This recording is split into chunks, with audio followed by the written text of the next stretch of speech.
Against all the evil that hell can conjure, all the wickedness that mankind can produce, we will send unto them only you. Rip and tear until it is done.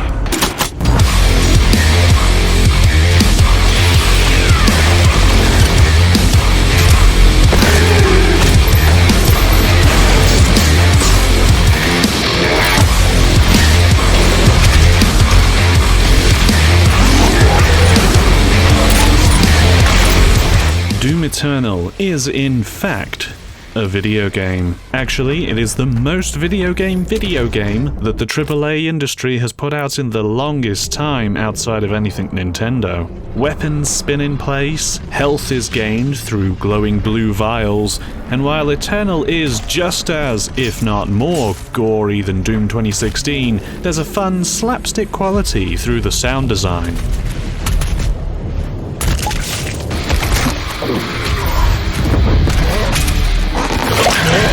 And I love it. Some people may have wanted a game that was still the mix presented in Doom 2016, where the world was fairly realistic and grounded, but the gunplay was reminiscent of the old days.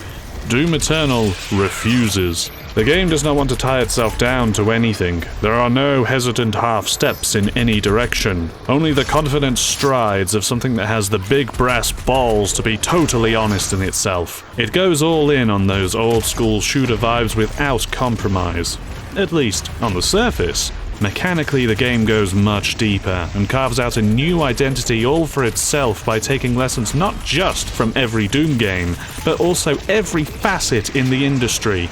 Despite the huge catalogue of shooters throughout history, old and new, I cannot point to another game quite like Eternal, and I absolutely love it!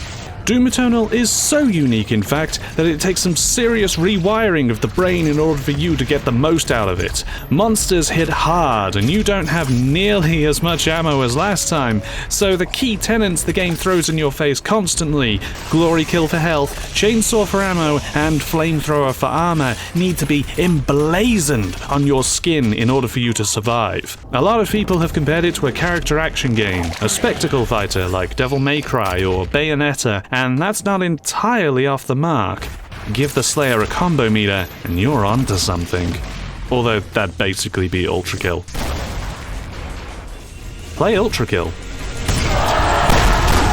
So you can see how this makes it feel like a different beast to Doom 2016, and if more of the same was what you were expecting, then you're gonna have to be prepared to switch your gears quite violently early on.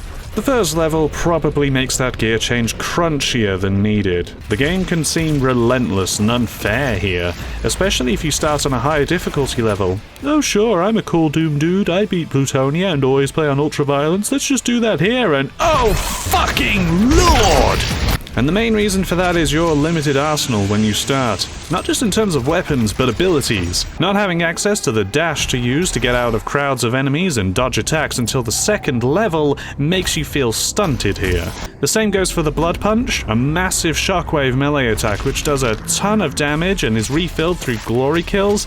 That is absolutely necessary for evening the playing field. There's a lot of tutorial messages in this game, and they straight up tell you how to beat enemies and even the methods to take out bosses, but you need it here.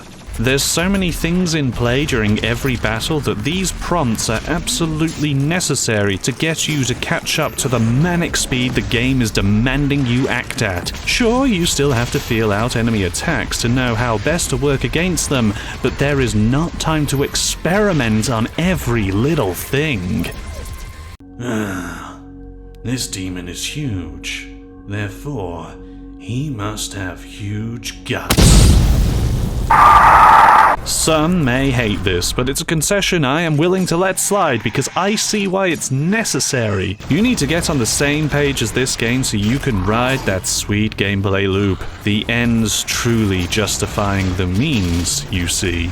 And once you have all these options open for you, when you are armed with the knowledge that you need to slay and survive, then the game clicks in a huge way, and it's time to really have some fun.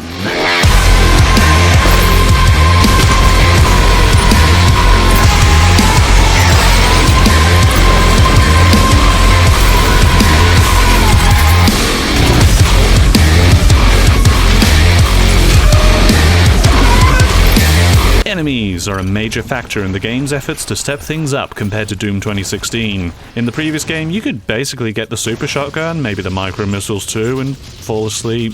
It didn't matter what you were fighting, you were fine, you could handle it. Not here. You need to be using all your guns. There are guys with energy shields to explode with the plasma gun. There are slippery snake women who you either need to keep in place or make every hit count with. Flying enemies deserve a ballista shot, and the super shotgun is good for... well, it's a good all-rounder still, but you will absolutely die in a heartbeat if you try to use it exclusively.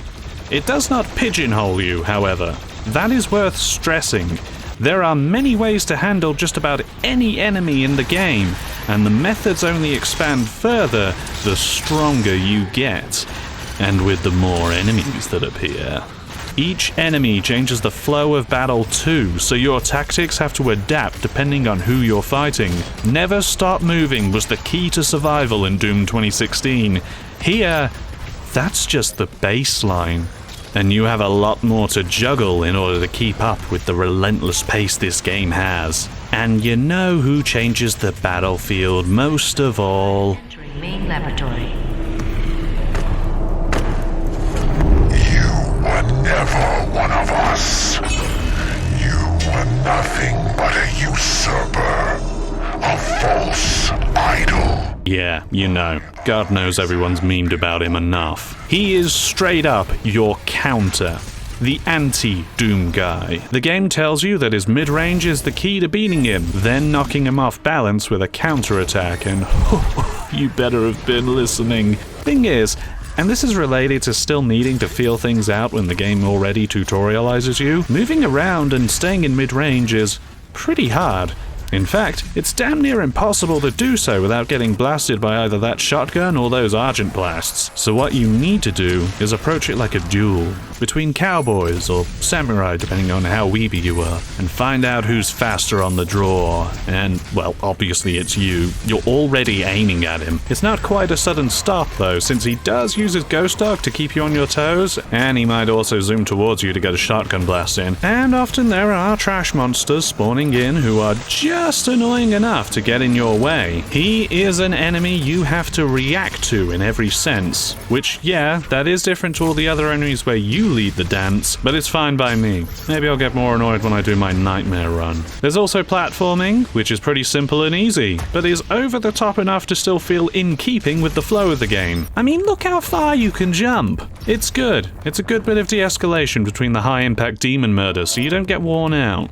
There is a story in the game. Actually, much more story than I thought there'd be. Don't worry, you can completely ignore it if you want to, but if you do want to dive in, there's much more happening than what appears on the surface. There was this quote beforehand about making a Doom universe, and yeah, I'd say that's been followed up on. For the record, I did actually enjoy the story, and reading up on all the codex entries. I kind of want more Doom, half because I want to see some stuff expanded on in terms of the story.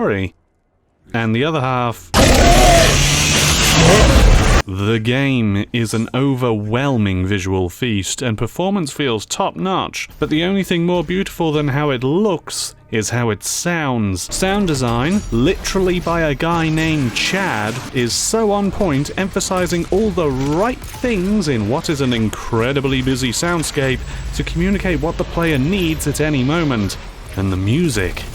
Mick Gordon absolutely outdoes himself, which is insane. That man is just perfecting the art of making violence a genre.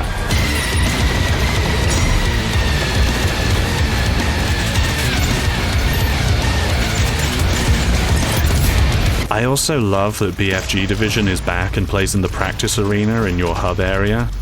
Oh yeah, your hub, your Fortress of Doom.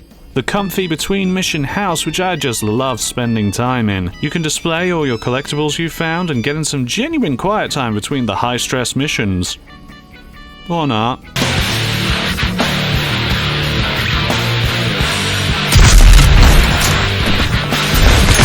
I remember when Doom 2016 came out, and there was a joke where people would review the game by just saying, "It's Doom," and ending the review there. Even though this series has changed a lot over the many years, doing so here would be a disservice. It knew that people might have been happy with just more of Doom 2016, but they refused to be just more of that game, and have instead refined and polished the experience into something that I think will have a lot of staying power.